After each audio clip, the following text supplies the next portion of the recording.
to the African Women in Law Legacy Project. Lady Justice Monica Mugenyi has had an amazing career as a judge and an advocate in Uganda, and also on an international court. I don't have the time in this hour to tell you all about her accomplishments and her achievements, but I am going to give you some of the highlights of her career. But first, welcome, Justice. Thank you very much, Anne. I'm so happy to be here, and Justice has told me I can call her Monica, so I will do that, and she will call me Anne. Currently, and since 2020, you have served as a justice on the Ugandan Court of Appeals and the Constitutional Court. And before that, you had 5 years on the High Court of Uganda.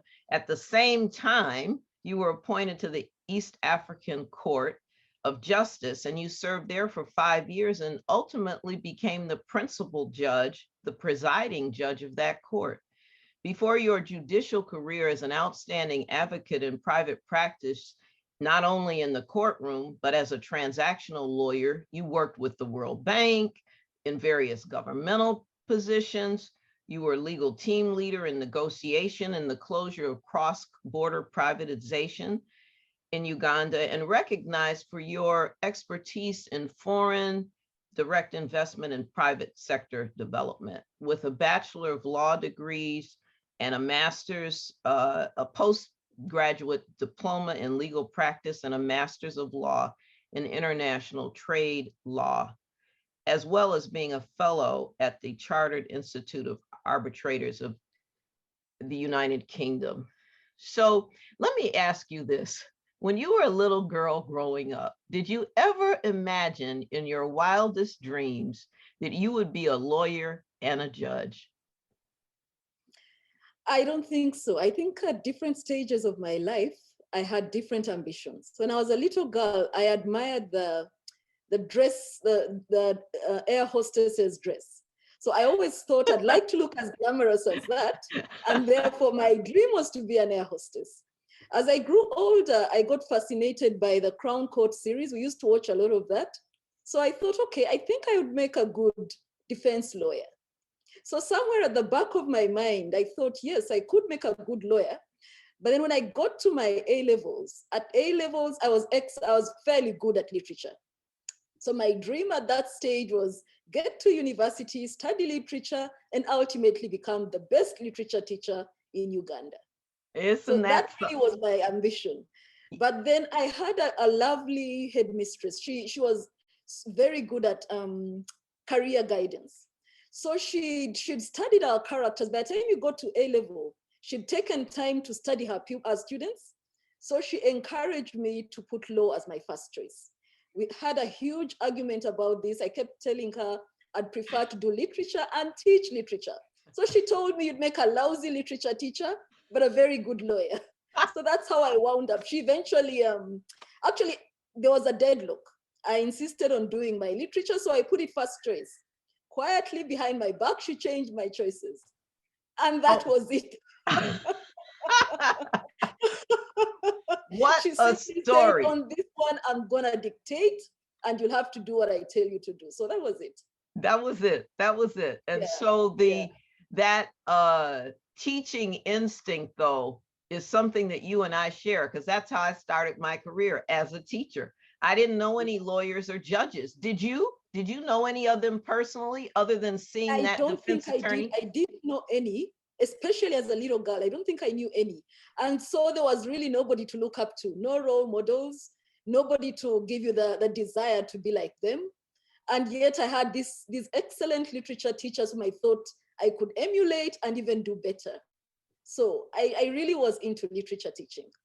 And was there, because like you said, you were excellent and your teacher recognized and just overrode your desire and saw in you that you could be a lawyer. But as you went through all those stages, as you said, you were excellent. What inspired you to work so hard? Did your family have anything to do with that? Two things. When she told me that I had no choice in the matter anymore, she'd set up my choices and I was going to do law as a first choice. I realized there was no way I was going to let myself down. I'm the kind of person who rises up to a challenge. So I decided I'll take up this challenge.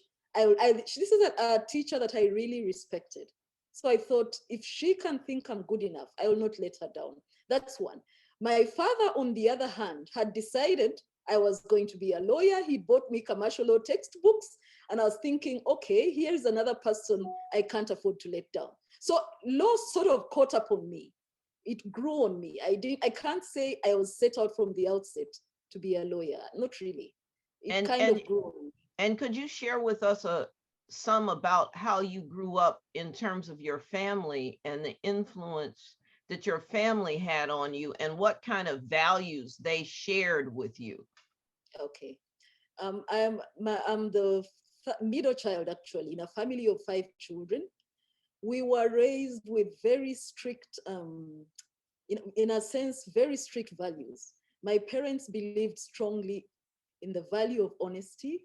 They emphasized simplicity as well, be respectful to everybody. And then whatever you do it with integrity. It was one of those things there was never any compromise about. And they enforced it strictly.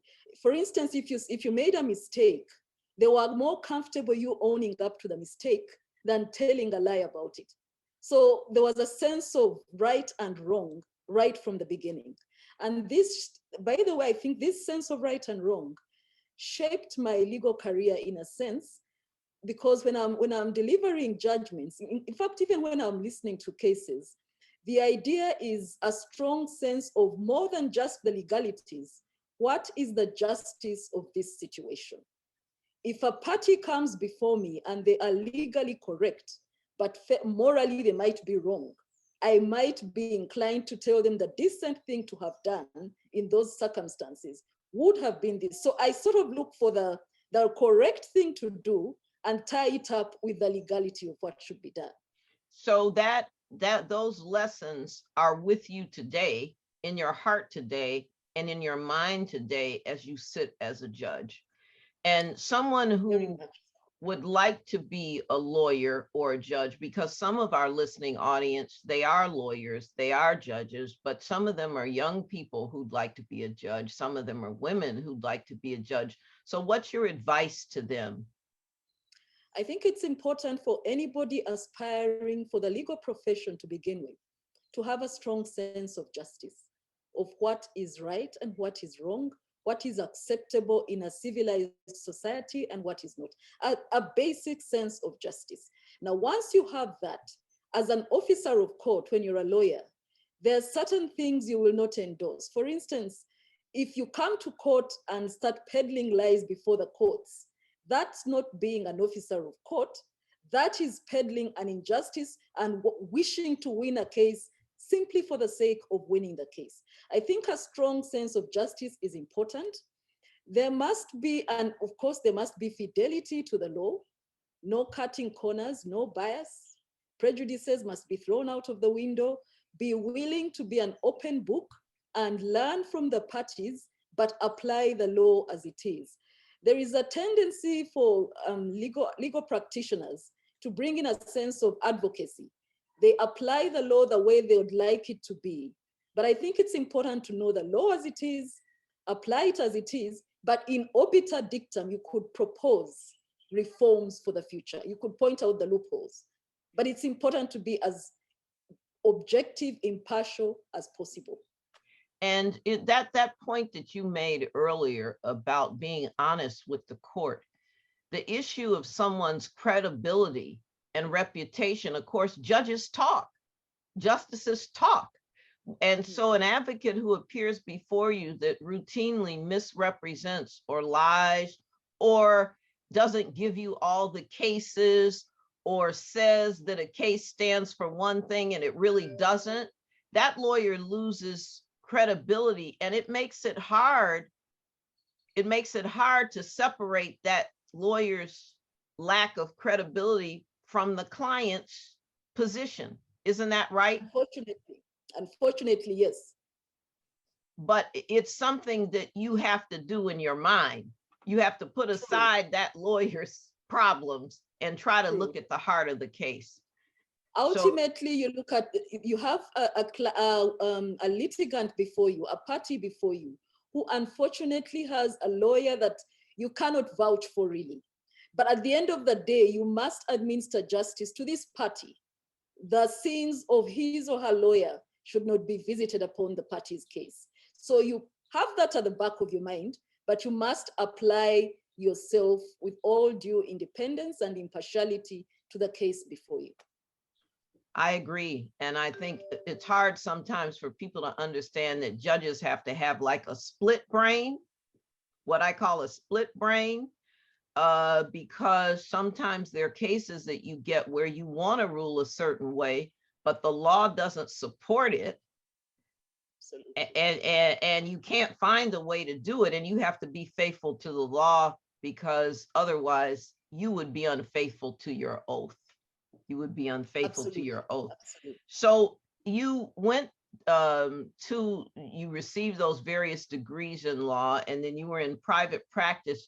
And how many women were in your law school class? Give me an idea of where women were in the profession in Uganda when you began.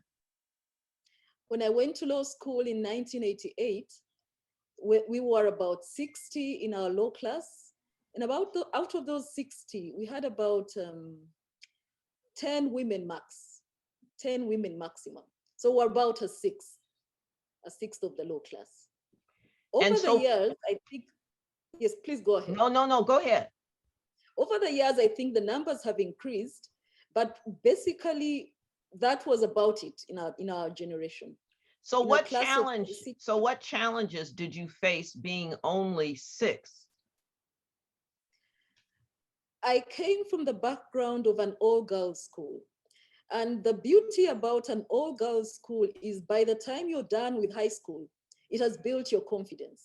So you get to university and you're dealing with the boys in your class now, but because your confidence levels have already risen, you're able to handle it. I didn't find any particular difficulty having boys in my class. I had boys in my elementary school, but then high school, having had only girls to deal with, we sort of built confidence levels and were able to reckon with the boys. We had discussion groups with the boys.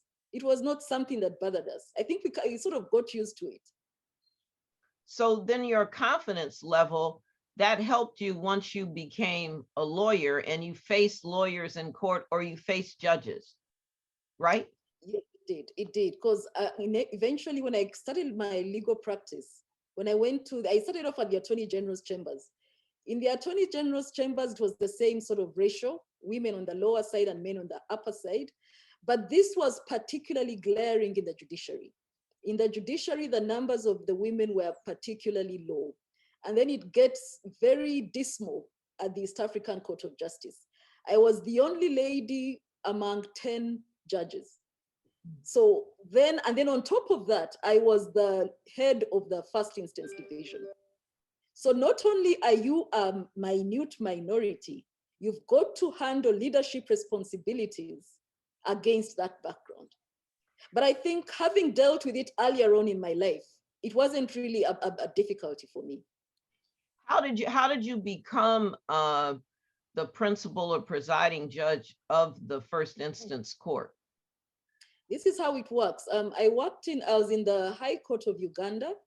Now, while I was in the High Court of Uganda, I was nominated to represent Uganda in the East African Court of Justice. So I started off as a judge in the first instance division. Now, in the East African community and the East African Court of Justice, there is a rotational mechanism for designation of judges, meaning we have a sort of rota.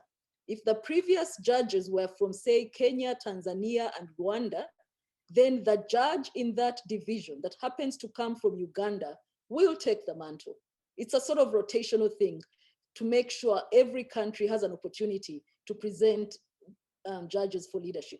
That's particularly for the court, but it applies as well to the rest of the community, as in the Legislative Assembly, as well as the Secretariat. So it was my designation as principal judge was rotational. At that time, both Uganda and Tanzania were the candidates, were the countries that had not produced a principal judge. So I was really up against Tanzania. Now, in terms of seniority, I was younger in age, but I had been at the court longer, slightly longer than my Tanzanian colleague. So that's how Uganda came to take it. And could you share with us the kind of cases that you heard when you were there? I believe you were there for 5 years. What kinds of cases or disputes did you resolve? I was in the court for a total of 7 years, but then 5.5 years as principal judge. As principal judge, the sort of cases I presided over were 1 or 2 trade disputes. There was particularly a case about the impeachment of the first woman speaker of the assembly. Then there were lots of human rights, good governance sort of type of cases. Actually, the bulk of the cases are good governance, a little bit of human rights, which we approach from the good governance perspective, then trade disputes and disputes about the protocols that support the East African Treaty. And were there, in terms of interacting with your colleagues, you mentioned you were the youngest, and of course you were a woman, the only woman. Share with us a little, not revealing any secrets or anything, how you work on a multi-judge court, because it wasn't just one person deciding the case, right? No. Okay. How did that work? Yeah. We sat as panels of 5 or 3. And what happens was we convene in the principal judge's chambers and decide on the basis of the pleadings, how do we think this case is going? We sort of agree on basic positions on the basis of the pleadings. Then we go to court and hear the parties and put questions to the advocates as well and get a better idea of what exactly the case is about. Then we come back again and have deliberations and discuss and say, has anything changed? Do we still hold the same views of the case as we had before? If anything has changed, we discuss it in detail and then assign one of the judges to come up with the first draft of a judgment. Now, when the first draft comes across, again, we deliberate on this draft. We have had no dissenting judgments in that, at least in my division. In the appellate division, there were, I think, 1 or 2 dissents, but we tend to try to build consensus because the nature of the cases that come to the court, the majority of them have political connotations. So the idea was for the court to speak as much as possible with one voice. So country A does not say the judge from country B is the one that was working against me, and therefore country B, it gets into foreign policy and things like that. We tried as much as possible to have the court speak with one voice so nobody can be victimized. Another thing is you find there's some countries that would, they had this sense that if I nominate you as a judge to that court, you do my bidding. If a matter comes against me, I expect you as the judge from this country nominated by us to do our bidding and decide in our favor. Now, judges take an oath of office. You can't afford to simply decide in favor of party B simply because you come from that country. So what we tried to emphasize was the moment you arrive in the court, you are no longer beholden to your country. You are now beholden to the East African community. Your loyalty is to the community and to the treaty that sets up that community. But the best way to protect these judges, because some of them were actually frightened. So the best way to protect them was to say, this is the decision of the court. All 5 judges have thrashed out these issues and agreed as follows. So that's the approach we took. That philosophy and that way of operating has contributed greatly to the success of that court. Do you agree? In a sense, yes, because we are operating now, I'm going to be very careful here. We're operating in a region where there are diplomatic tensions. And so we need to be cognizant of that. And we thought if we had done it any other way, perhaps we might have escalated the tensions. Perhaps deciding as a single voice tends to neutralize any questions. So I think in that sense, yes, it has done a good job. Right, because I'm not saying everyone was happy, even though you spoke with one voice, because of course that's the nature of the job of a judge, that Yes, 50% of the time there will be someone unhappy, but just the way absolutely. you went about it, to work with integrity and to be cognizant of the situation you were in, was a very smart way to proceed, in my view.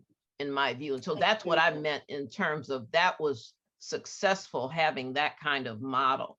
Um, Mm. you said, one of the things that you said when speaking of being first and being the first woman on that court, I think you said that the judges finally acknowledged that gender was a state of being, not a definition of capability. So could you expound on that a little, or explain a little more what you meant by that? Okay, coming into that court, I was the only lady when I walked in as a judge of the first instance division. There was a lady in the appellate division, but eventually she left, she resigned, or she was asked to resign, whichever, but she wasn't there for a long time. So when I walked in, I guess the sentiments were, will she really manage? And in any case, my age did not help. So there was this sense of, we think she's here to fill a gap, but she won't necessarily manage. But you know, as growing up as a lady, as a young girl, you tend to reckon with this all your life. So unconsciously, you are determined to prove yourself. So that's exactly what I was determined to do. I was determined to prove all my critics wrong. So I set out to work hard. I am a hard worker. I work very hard. I took the same work ethic to the East African Court of Justice. So very quickly, my colleagues realized she does know her stuff. She works hard and she does know her stuff. So the confidence levels started to build. Now, by the time I became principal judge, they could fault me on anything, but not on my ability to produce results. And that was the spirit within which we worked. At the time, by the time I was leaving, I was being told, you have done a fantastic job by my male colleagues. And they kept telling me, we don't know how we're going to cope in your absence, but you have done a very good job. So I think it's about proving yourself. We can't run away from it. We must prove our worth. We must prove that we can do it as well or even better. And that will involve going the extra mile. I had to put in very long hours. And eventually, I think it did pay off. So that's another thing that we have in common, because when I went on the U.S. District Court, the trial court in the Northern District of Illinois, at the time I was appointed, I was the youngest judge appointed in the country, and certainly there. And I was the first African-American woman.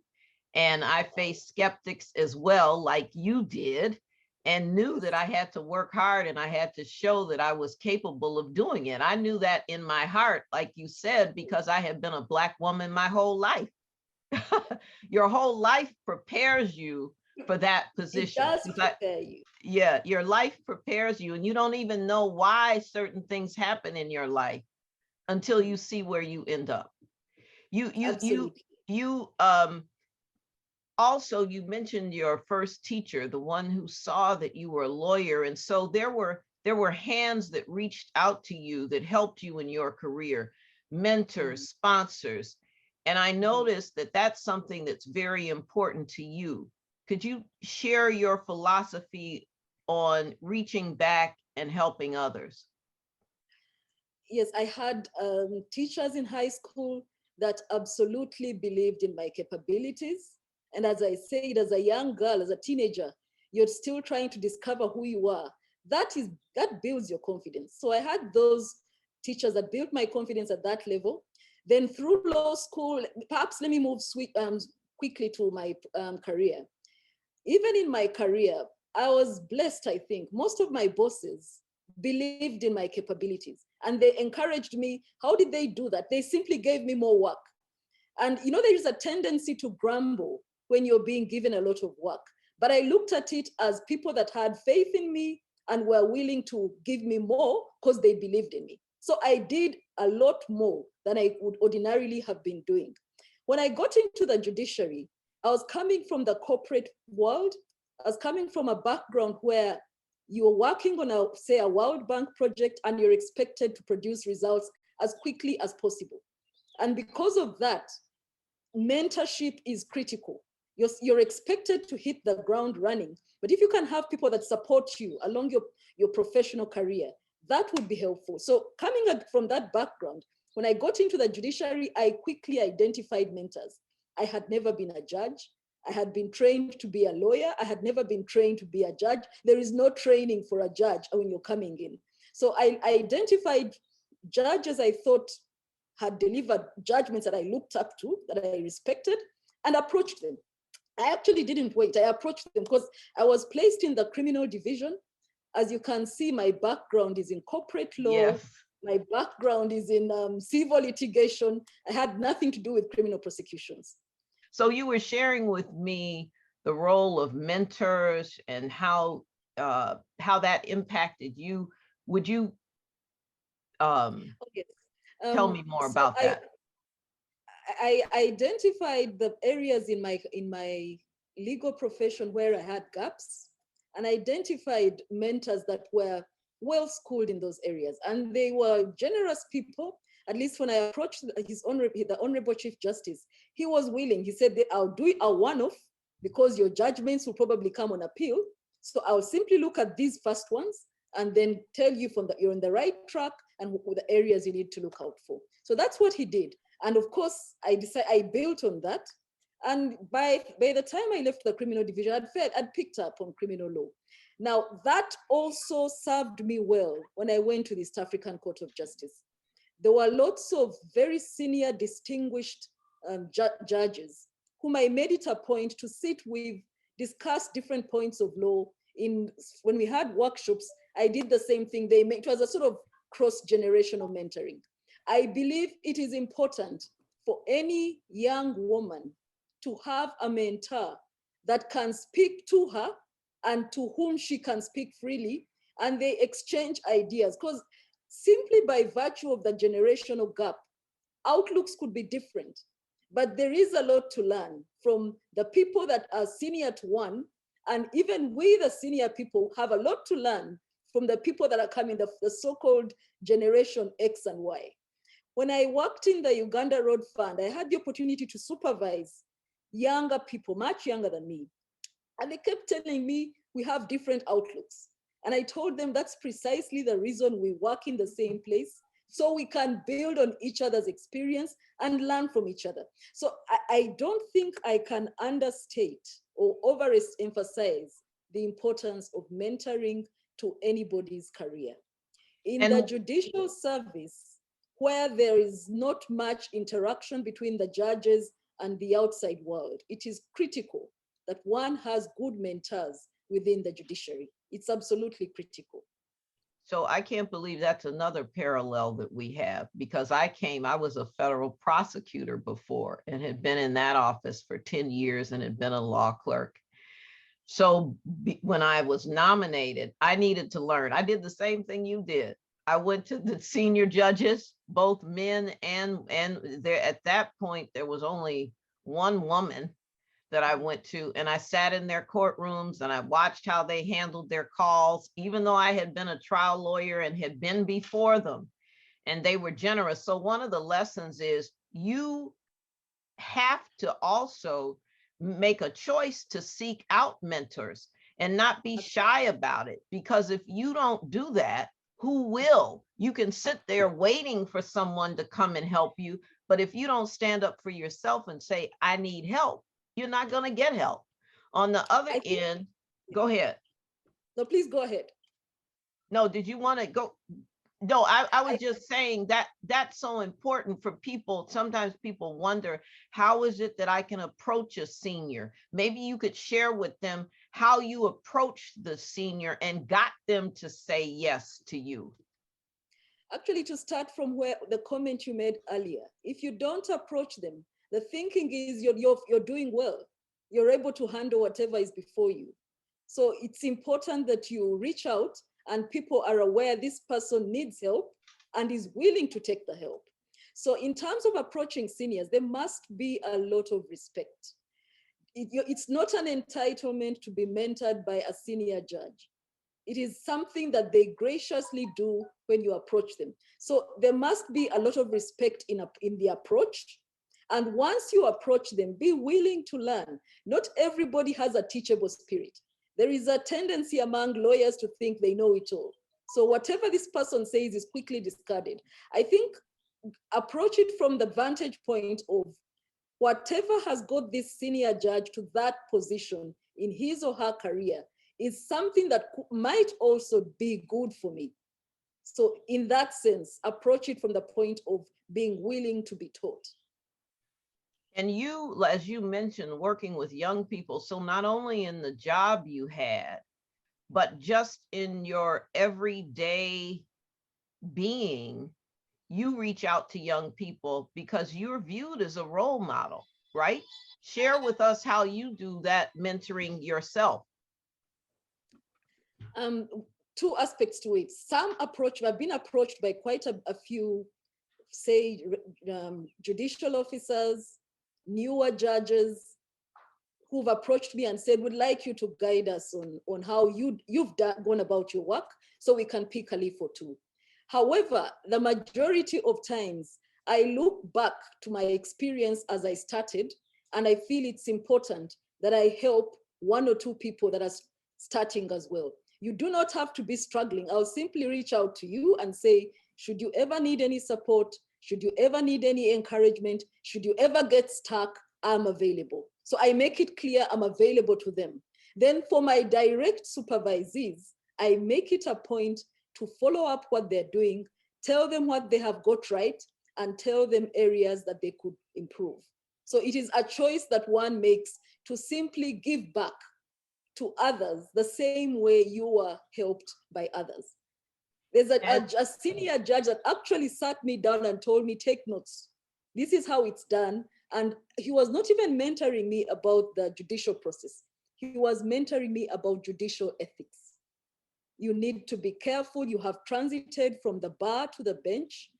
It's a whole wide world of difference. You need to conduct yourself in a certain way. And he encouraged me, take notes as I speak, so you avoid certain pitfalls that many a judge has fallen into. So I think it's important, if somebody has held your hand, to make it a point yourself as a professional, to look out for the newer judges, the newer professionals, the young women.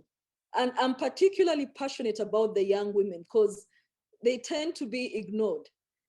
In the cutthroat world that we're in, the young men are fairly more aggressive.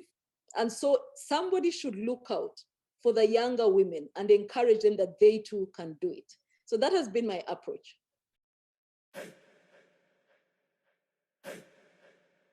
Talk with us about also how judges can be leaders, not only on the bench, but off the bench to help the community, to help bring economic justice and other justice to just regular people in Uganda. The men that came to us often came to us and when they accessed this money, it was not used to help the family. It was used for them as individuals, probably to give him money to go drinking in the evenings and that sort of thing. You are a role model. There are role models. We need more, as you said. If you don't speak up and make a change when you're in a position to do it, who will? I'd also like to be remembered as a judge who administered substantive justice. Not justice that is premised on legal technicalities, but where an injured person accesses the court seeking a remedy, and what that person gets from the court is a remedy that works for him or her.